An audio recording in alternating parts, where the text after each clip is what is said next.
السلام علیکم۔ کبھی کبھی روحانی زندگی میں ایسا ہوتا ہے کہ ایک مرید کو یہ احساس ہونے لگتا ہے کہ میری تربیت نہیں ہو رہی، شاید مرشد کریم مجھے نظر انداز کر رہے ہیں۔ اس احساس کے اندر تکلیف بھی ہوتی ہے اور بے چینی بھی۔ لیکن یہاں ایک ضروری بات جو سمجھنے کی ہے کہ روحانی راستہ صرف بیت کا نام نہیں ہے، یہ ایک زندہ تعلق ہے، اور زندہ تعلق میں دو طرفہ ذمہ داری ہوتی ہے۔ اس تعلق میں ایک طرف مرشد کریم کی توجہ، رہنمائی اور اصلاح ہوتی ہے، تو دوسری طرف مرید صادق کی اس محفل میں حاضری، وقت اور عمل، تینوں چیزیں کہ مرشد کامل توجہ، رہنمائی اور اصلاح کا مرکز بنے، اور مرید صادق جو ہے اپنی حاضری کو، وقت کو اور عمل کو اختیار کرے۔ اور اگر مرشد کامل واقعی رہنمائی دے رہے ہیں، اصلاح کر رہے ہیں، نصیحت کر رہے ہیں، راستہ دکھا رہے ہیں، لیکن مرید مسلسل غیر حاضر ہے، وقت نہیں دے رہا، ان معلومات کو اپنی زندگی کا حصہ نہیں بنا رہا، عمل نہیں کر رہا، تو پھر رکاوٹ مرشد کامل کی طرف سے نہیں ہے، بلکہ رکاوٹ میں خود ہوں۔ تو پھر اسی لیے جیسے مریض کو ڈاکٹر دوائی تو دے، پرہیز بھی بتا دے اور دیکھ بھال بھی کر رہا ہو، لیکن مریض دوائی نہ لے، پرہیز ہی نہ کرے، اور پھر مریض کہے میں ٹھیک نہیں ہو رہا، تو اس میں قصور ڈاکٹر کا نہیں، قصور مریض کی اپنی کوتاہی کا ہے۔ یہ غلط فہمی پھر کہاں سے پیدا ہوتی ہے؟ مرید کے دل میں خیال آتا ہے کہ مرشد مجھے توجہ نہیں دے رہے، اس لیے میری ترقی نہیں ہو رہی۔ لیکن سچ یہ ہے کہ مرشد کامل کا دروازہ کھلا ہے، مرشد کا نظام قائم ہے، مجلس ہو رہی ہے، محفلیں ہو رہی ہیں، صحبت مل رہی ہے، ذکر کے معمولات ہیں، آداب اور ترتیب ہے، لیکن مرید کا قدم ہی وہاں نہیں پہنچ رہا۔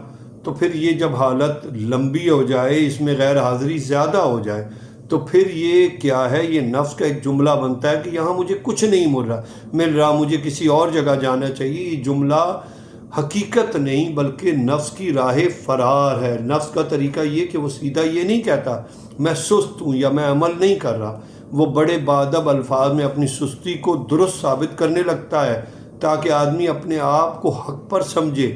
نفس کا وار اکثر ایسے ہی ہوتا ہے کہ مرید کہتا ہے مجھے توجہ نہیں مل رہی ہے، حالانکہ اصل بات یہ ہوتی ہے کہ میں حاضری نہیں دے رہا، میں نے وقت ہی نہیں نکالا، میں نے خود راستے کی شرائط ہی پوری نہیں کر رہا، کہ میں روحانی طور پہ خشک ہو گیا ہوں۔ جب مرید یہ کہتا ہے، حالانکہ ہوتا یہ ہے کہ میرا ذکر کا سلسلہ ہی نہیں ہے، نماز میں سستی ہے، نگاہ میں بے احتیاطی ہے، زبان بے قابو ہے اور دل دنیا میں الجھا ہوا ہے، پھر مرید کیا کہہ رہا ہے؟ مجھے خاص کیفیت نہیں مل رہی، حالانکہ وہ کیفیت کے پیچھے بھاگ رہا ہوتا ہے، اصلاح اور کردار کے پیچھے نہیں آتا۔ تو اصل تو یہ ہے کہ مجھے اصلاح اور کردار کا غازی بننا ہے۔ پھر نفس یہ بھی کہلاتا ہے بس میں صحیح مرشد ڈھونڈ رہا ہوں، حالانکہ اندر سے حقیقت یہ ہے کہ میں اپنے نفس کی پابندی نہیں چاہتا، میں ایسی جگہ چاہتا ہوں جہاں روک ٹوک کم ہو اور جواب دہی نہ ہو۔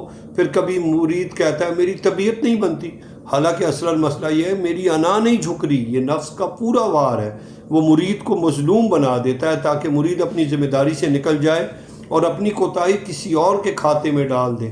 اس وار کا جو صاف علاج ہے وہ یہ ہے کہ سچائی کو اختیار کرے، اپنے نفس کی اس کو اپنی حاضری اور عمل میں استقامت لائے۔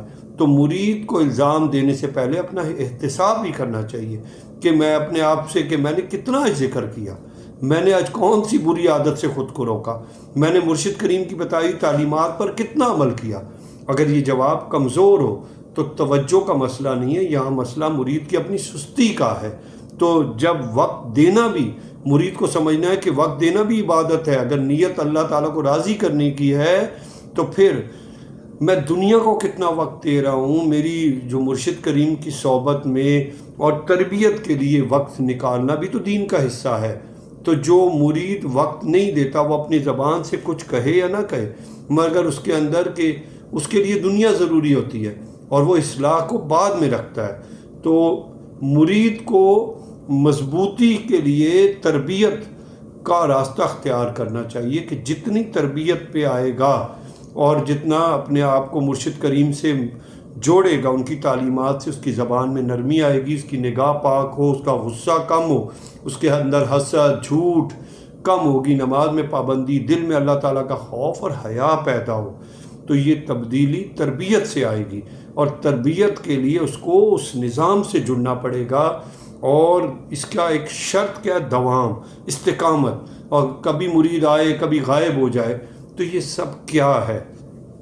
تو یہ اپنے آپ کو ٹٹولے کہ میں واقعی مرشد کریم کی بارگاہ میں حاضری دے رہا ہوں، اور اگر حاضری دے رہا اور ایک رسمی طریقہ ہے، صرف مرشد کریم ہاتھ چوما، لنگر کھلایا اور سو وقت، تو یہ بھی دیکھیے مریدی اور جو ہے وہ تربیت کا نام ہے۔ اگر تربیت نہیں ہے تو پھر رسم ہے، اور رسم کا بھی دونوں پہلو، بیع اور تربیت، بیعت اور تربیت، پھر سلوک ہے، اور اگر تربیت نہیں ہے تو پھر ایک رسم ہے، تو پھر رسم بھی تباہی ہے۔ جیسے وہ مرید رسمی مرید ہے، اسی طرح اگر پیر بھی رسمی ہے تو پھر تباہی ہے۔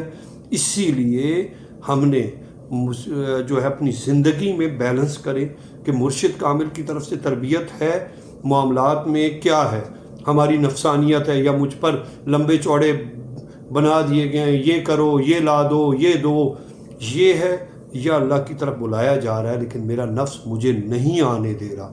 تو روحانیت میں اصل معیار کردار کی تبدیلی ہے، کیفیت کی تبدیلی نہیں ہے۔